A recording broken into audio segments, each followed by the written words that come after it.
phrases, sentences, paragraphs. It's very important now to be able to translate it. Learning to say it well. Now, this is a whole subject in itself. This is worth a weekend of study. Let me just give you a short list of suggestions on learning to say it well. Number one, repetition. It just takes practice. I don't know any substitute for the practice. To learn any skill, you've just got to go through it again and again and again. My first attempt at lecturing, especially outside my own comfortable business circles, was pretty tough. Learning to say it well was a struggle for me. But I kept at it and kept at it. And now I've gotten better. I do one seminar called Challenge to Succeed. It's about 4 hours long, and I can do it without any notes. Every once in a while a person comes and says, you lectured this evening for 4 hours without any notes. How can you do that? I said, it's very simple. I've done it a few thousand times. We call that simplicity. You just do it over and over and often. I've got a good question. How long do you want it to take to get good at what you do? You say not very long. Then you've got to do it often. Do it often. Repetition starts the skill. Now, it also must be repetition with the objectivity of getting better. Because sometimes it's easy to be casual just about repetition and not get much better. How about the man who's been talking for 10 years, but he's making the same verbal errors he made 10 years ago? Or 10 years ago he said, I don't quite know how to put this. 10 years later he's saying, I don't quite know how to put this. We say, hey, 10 years is too long not to know how to put it. We can give you 10 hours not to know how to put it. You can stretch our patience and take 10 days not to know how to put it, but we can't give you 10 years. 10 years is too long not to make enough progress in better language skills. So, repetition with purpose. The purpose is to grow and to change, to develop, to expand, to make progress. Here's some other parts to saying it well. Sincerity. From the heart. With noble intent. Wishing to bring value. That adds immeasurably to your ability to speak well, communicate well. Sincerity. There's no substitute for sincerity. I can forgive you for a mistake in judgment, but I can't forgive you for a mistake in intent. Next key part to saying it well, brevity. Part of the key is to be brief.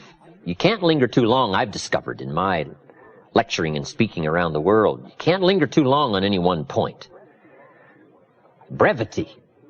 I used to tell stories too long. I get involved in a long story on and on. By the time I hit the punchline, people forgot how it started. Now it doesn't make sense. Too long. Here's why brevity is important. The human attention span is short. You haven't got long to get it said before you lose your audience. Now, the best practice I know of here is practice on the kids, because their attention span is really short. Right? Underline really. You talk to kids for 30 seconds. They say, how long is this going to take? Right? I mean, they're already bent out of shape, right? Looks like you're going to take forever to get to the point, get it said. Brevity. Jesus, master communicator, was probably the best. In selecting his team, he would look at somebody and say, follow me. That's brief. That's, right? That's short. Now, how could you be so brief and yet be so effective? I think probably because of all that he was that he didn't have to say. Sometimes we try to make up in words what we lack in self-confidence. So part of the key to being brief is personal development, personal growth, personal awareness, understanding self-worth. Now you can use the economy of words. And this is a good position to be in, that what you are adds so much weight to what you say that you don't have to say very much. But brevity is a good point on saying it well. Next is style. And there's all kinds of parts to style, from body language and gestures to facial expressions and eyes and emotion. But style is very important. Here's part of the clue. It's not just the matter you cover, it's the manner in which you cover the matter. Style is important to attract someone's attention, to emphasize the point. Now, I've got a couple of good points here on style. Be a student of style, but don't just copy someone's style. Make sure that the study of style becomes distinctly you. But it is also important to be a student of style. How people speak well, be a student of that. And then borrowing bits and pieces from people you admire and the way they can communicate. Then make sure that all of that blended into you becomes your own distinctive style. But style is very important. Now there's a variety of styles. Ancient story tells us of John the Baptist had a unique style. He came out of the desert dressed in camel's hair, and his diet was grasshoppers and wild honey. And he screamed and yelled and thundered curses on the king and other people. That was his style. They came to see John, I'm sure, right? I'm sure the word was out. You got to come and see this guy. Not just what he said, but his style, I'm sure, was something to watch. So John had a unique style. Jesus, I'm sure, had probably a whole different style. But style is important, to become uniquely John or to become uniquely you. But it's important to study your own style and say, how am I coming across in style? Should I learn to emphasize more? Should I learn to be more emphatic? All these things concerning style. Next is vocabulary. Saying it well is proper choice of words. To build my early vocabulary, I used to put 3 or 4 words I didn't know on a card and put it up on the sun visor on my car. Back in those days, I traveled a lot by car. Sure enough, by the end of the day, I'd mastered 2 or 3 words. Vocabulary. Some of my friends took a survey among prisoners in New England several years ago. They made a very important discovery, some rehabilitation program they were working on. But here's the discovery they made. There's definitely a relationship between vocabulary and behavior. The more limited the vocabulary, the more tendency to poor behavior. Isn't that amazing? That vocabulary would affect behavior? Now, if you think about it for a while, it makes sense. Here's why. Vocabulary is a way of seeing. One reason for vocabulary is to interpret what we see, to interpret what we hear. The vocabulary of the mind grapples with the words and the images that come to our mind. Now, if you've got a poor set of words and skills and tools with which to interpret, you can imagine the errors and the mistakes you'll make in judgment. And since vocabulary is a way of seeing, if you can't see well, you can imagine the errors you can make and how they compound as life unfolds. We do 2 things with vocabulary. We interpret and we express. The words we have are the only words available to us. The words we know are the only tools available to us to, number one, interpret what's going on, to interpret what's being said, and to express your heart and your mind. Now, if you can't interpret well, and if you can't express well, you can imagine what a deterrent that is to the good life. And the extra treasures, the extra feelings, awareness, riches, power, influence. So it's very important to have a good vocabulary. So I would ask you, one of the most important books in your library should be the dictionary. Just go through the dictionary. The words are fascinating, their origin and where they came from. Vocabulary. Now here's the last part on saying it well. Don't forget to say it. Practice the art every chance you get. And try to say it well. It's easy to be lazy in language all day and not practice the gift and the art. Then when it comes time to make an important talk, to appeal to a child, we're missing the words and missing the sharpness and missing the vocabulary simply because we lack the practice of doing it every day. If you want to get good at communication, you have to be aware of doing it every day as a practice session of getting better, so that when the real important occasions arise, you will have the gift and you'll have the style, you'll have the sharpness and the clarity and the substance and the emotion. I have a key phrase for you. Actions are no substitute for words. Don't fail to say it. Now, we've heard the old expression, words are no substitute for action. That's true. Talk, talk, talk, never act. That's not good. But this also isn't good. Act, act, act, and never talk. We must be gifted with words if we want the full treasure of life. So practice every occasion you get. It's okay to send somebody flowers, but don't let flowers do all your talking. Here's why. Flowers have a limited vocabulary. About the best flowers can say is, you remembered. That's about the best. Or, you care. That's about all. Flowers don't say, you do incredible things to me. Nobody in this world affects me like you do. Now, see, flowers talk, but they don't say that. That you got to add in the card. Right? That you got to add in person. So the next time you give flowers, say, just so my flowers won't do all the talking, let me add. And then put the gift of words to work to go along with the activity. And you will start to sense this whole growing excitement about using language to affect somebody, to translate feelings of heart and mind. And the response you're going to get and the results you're going to get starts growing in measurable quantities. I'm just asking you to take the extra time to engage in these arts and practices. The gift of language. Communications. Affecting people with words. So we've covered step 1, have something good to say. Step 2, say it well. Here's step 3 to good communications. Read your audience. It's very important to read and to pick up the signals of what's happening with your audience. Now, when I first started lecturing outside my business circles, I had some problems here. Reading my audience. I think my early audiences, they all could have left halfway through and I'd have never known it. I was so intent on what I was saying that I was a bit unconscious of what was going on out there. Then I finally learned to look up, to watch, and see what's happening. We call this reading what's happening. My largest audience has been 10,000. I wasn't the only speaker. Art Linkletter, Paul Harvey, Dr. Peel, Zig Ziglar, myself. We each had an hour. But we had 10,000 people. But now that was the first time I'd ever talked to 10,000 people. Awesome event for me. You know, Paul Harvey, he didn't have any problems. Art Linkletter, he didn't have any problems. But I had some problems. That first 4 or 5 minutes, right? 10,000 is a lot of people. And you got to read fast. Right? Because 10,000 people can turn on you quick.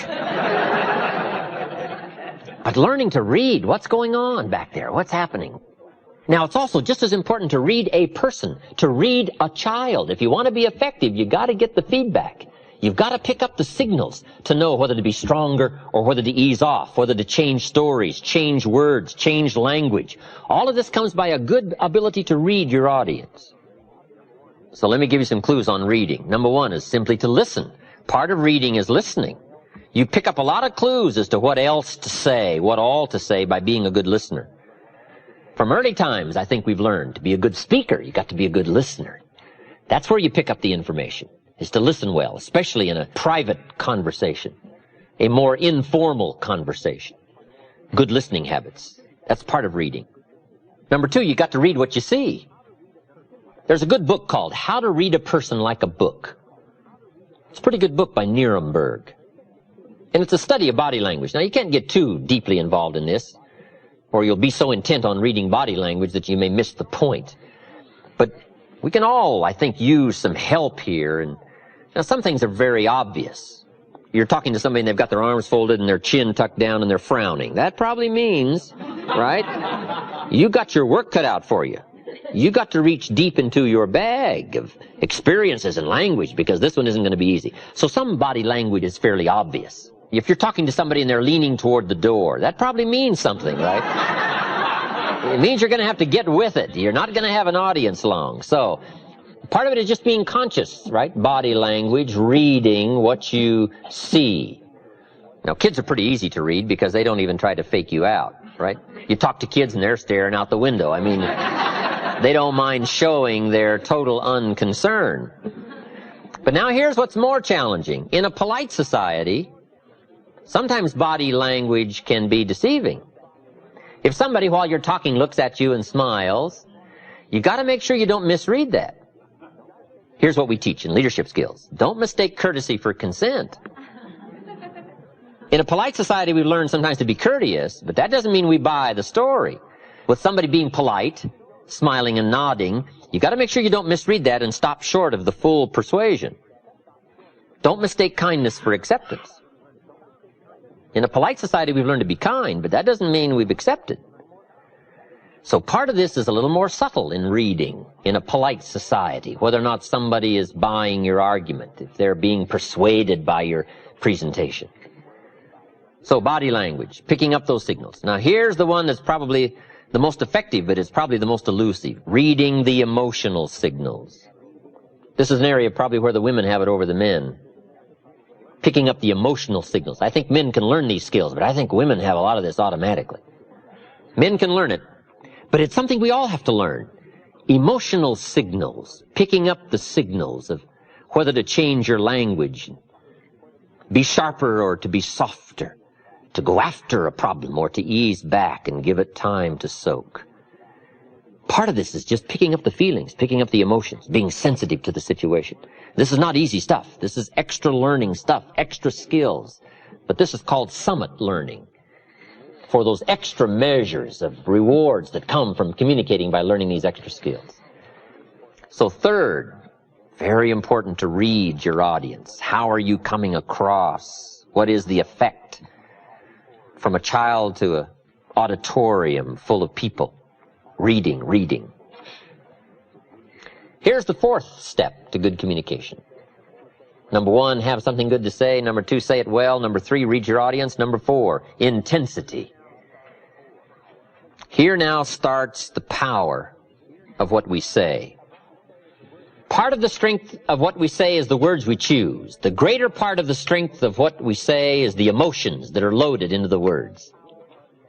Here's what has power unmatched, words loaded with emotion. There is no greater power. Words have an effect, but words loaded with emotion have an incredible effect. My words may reach you, but if I can't touch you with my spirit, if I can't touch you with my emotions, my feelings, my beliefs, then I probably haven't affected you very much. We might describe words like a little straight pin, right? Guy buys a shirt, it's got all these little pins in it, right? If I took one of those little straight pins and I threw it at you, and it hit you in the face or the hand, you'd probably feel it, this little straight pin. That means I got you with my words. But what if I took that little straight pin and wired it to the end of an iron bar? And I let you have it with that. See, I can drive the pin through your heart. Now, the reason I can do that is because the pin is the words, but the iron bar is the emotions, the feelings, the belief, the commitment. All that I am, if I can put more of what I am into what I say, no telling what miracle I can wrought. No telling how much of an effect I can be. Real persuasion comes from putting you into what you say. But now here's part of the clue, and we call these extra refinement of leadership skills. Learning to measure your emotions. That's very important to learn to measure your emotions. We teach, don't shoot a cannon at a rabbit. It's effective, but you got no more rabbit. It's called too much firepower for the occasion. You don't need an atomic explosion for a minor point. Enough, but not too much. We call this understanding how to measure the flow of your emotions to cover a point. Okay, but if it needs heavyweight stuff, you reach and get it. If it needs a milder approach, you learn how to measure it in milder, easier terms. But it's very important to measure your emotions, your feelings. Now, what do we mean by intensity and emotions? Here it is. All of your experiences and how they've affected you. That's the sum total of your emotional content. Where you've been and what you've heard and what you've seen and who you've met and this whole panorama of life experiences for you up until now and how you felt about all that. That we call the sum total of your emotions. Now, the key is to learn how to measure all that and put it in effective amounts into the words you choose. So here's the key to effective communications. Well-chosen words loaded with well-measured emotions. In the gift of a performance of an actor or an actress, the splendid performance comes from knowing with skill how to use language and how to use emotions. When the time calls for it, emotions kept close to the surface, put into well-chosen words, can make the most dramatic effect on somebody's mind and somebody's heart. You can't believe the extent of your reach if you will engage in some of these communication skills.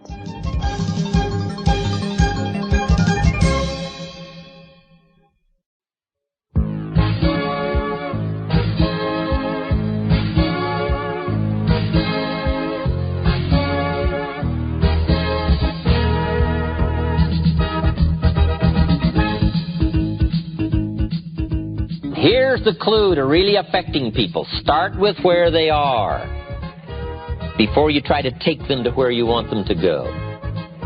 Meet people where they are. If somebody's hurting, you got to meet in the hurt.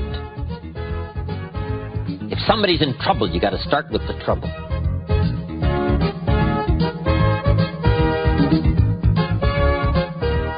Here's some more pieces to the communication challenge. Number one, identification. Learning to identify. This is a real challenge. Now, it's not too difficult if somebody's like you. The real challenge is to identify with somebody who's not like you. In a wider range of teaching all of this, here's the reaction you want from identification. Me too. You just want the reaction for somebody to say, me too. I understand what that's like. I've been there. So part of it is trying to translate your experiences into words so that someone will identify with it and say, me too. Here's the reaction you don't want. So what? Now, it's easy if you're not careful to load your presentation with a lot of so whats. Mr. Schoaf, who only went to the 8th grade in school, but he gave me the classic point to ponder here when I was 25 years old. And it was put in such simple terms, I've never forgotten it. Let me put it in those same terms for you. Here's what he said. Learn to express, not impress. That was so helpful for me. Because it's easy to engage in language just designed to impress instead of express. But Schoaf said if you want to touch somebody, learn to express. Sincerity from the heart, not impress. Impress builds a gulf. Express builds a bridge. Identification. This is a whole wide subject in itself. The identification question is, what will make me real to my audience? What will make me real to the child? Identification is building a bridge. If you're meeting somebody for the first time, it's simply getting acquainted. Building a bridge, making contact. Here's one of the clues. Find something you have in common. That's where you start, something you have in common. At our ranch up at Clear Lake, when we have seminars, everybody gets acquainted real easy. And one of the reasons is because almost everybody gets lost trying to find it. Right? What a great way, right? Did you get as lost as I did trying to find this place? Right? Somebody says, yeah, was that you up there taking the wrong turn? I thought that was you. What a great way to get acquainted. We've just had an experience recently that's been similar, like getting lost. So identification is finding something in common. Here's the clue to really affecting people. Start with where they are before you try to take them to where you want them to go. Meet people where they are. If somebody's hurting, you got to meet in the hurt. If somebody's in trouble, you got to start with the trouble. One of the greatest communicators of all time, Paul, apostle of early Christian history, didn't have any problem talking to sinners because he claimed to be chief sinner. Wow, what an identification point. Do you think sinners would listen to chief sinner? Of course. He said, tell me about being a sinner. I'm number one sinner. Got the plaque on the wall. What a way to begin, right, if he's talking to sinners.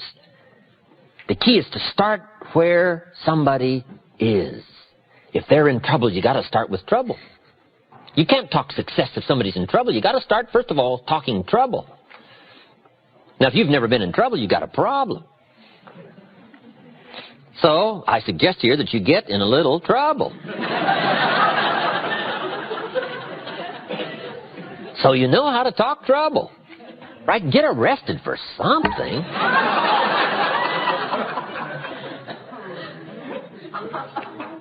So that when somebody is stricken in the heart, and you've had this experience, maybe not as deeply, but somewhat of an experience of being stricken in the heart. When you meet somebody and you're trying to help them, you can talk about being stricken in the heart, and it'll have substance, it'll have meaning, it'll have depth. And you start there, and then start building the bridge and start building the path towards solving the problem. Identification. How do you identify with a child? It's tough. What if the adult is 40 and the child is 12? We call that a long bridge. How do you bridge the gap between 40 and 12? It isn't easy. In fact, we used to call it the generation gap. And how do you manage the skills that builds the bridge over the generation gap? Well, there's some answers here. Here's number one. Remember when you were 12. You've just got to have the skill to go back. This is what an actor does. They go back. They rehearse the early hurts and emotions, the trauma and the drama of the sum total of their life back in the early years. You just got to go back through all that and let it affect you one more time. Let it wash over you one more time. Let it rekindle one more time. You say, well, it may be painful. That's true, but you got to go back through these pains in order to reach some people that are in pain. So part of it is to remember when you were 12. I don't have much problem with 12-year-olds because I remember almost every day of being 12. 12 is a fascinating year. One of the challenges of being 12 is you're not 13. If I heard it once, I heard it 100 times when I was 12. You're only 12. As if that was some awful place to be. Right? The teenagers would say, of course you can't go. You're only 12. I thought, wow. I can't wait to be rid of 12 and become a teenager. So, pretty frustrating. You just got to go back and remember that. If you want to reach somebody 12, you just got to remember 12. Did you ever get chosen last when you were a kid? That's an awesome experience. They're choosing up sides. I'll take you, I'll take you, I'll take you. And then you're last and you're standing there. And the next leader says, well, I guess I'll have to take you. Right? Wow, what an awesome experience. But you just got to go back and relive that. Let it smite you one more time. Let it hit you and let it hurt you. Because, see, to really affect people, you got to be moved. And you've got to be touched. And without moving and touching of life experiences, whatever emotion it calls for, there are some people you can't reach. Here's another key way to reach the kids. Read all their books. Here's what it's called. Do your homework. Lack of homework shows in the marketplace. Lack of homework shows at home. See, if a child has read this book, and I read the book, one of the great places we can meet is in the book. I say to the child, remember the story where right away they're going to be impressed that I've done my homework. And the kid says, did you read that book? I said, yes, I read all those books. They say, wow. But I say, remember the story where? They say, I remember that story. I say, well, that's about like now. Not exactly, but it's pretty close. And the child says, oh, I see, I see. Now they can see because we went back to the common seeing that was in the book. But if you miss the book and don't do your homework, I'm telling you, you'll miss a chance to identify.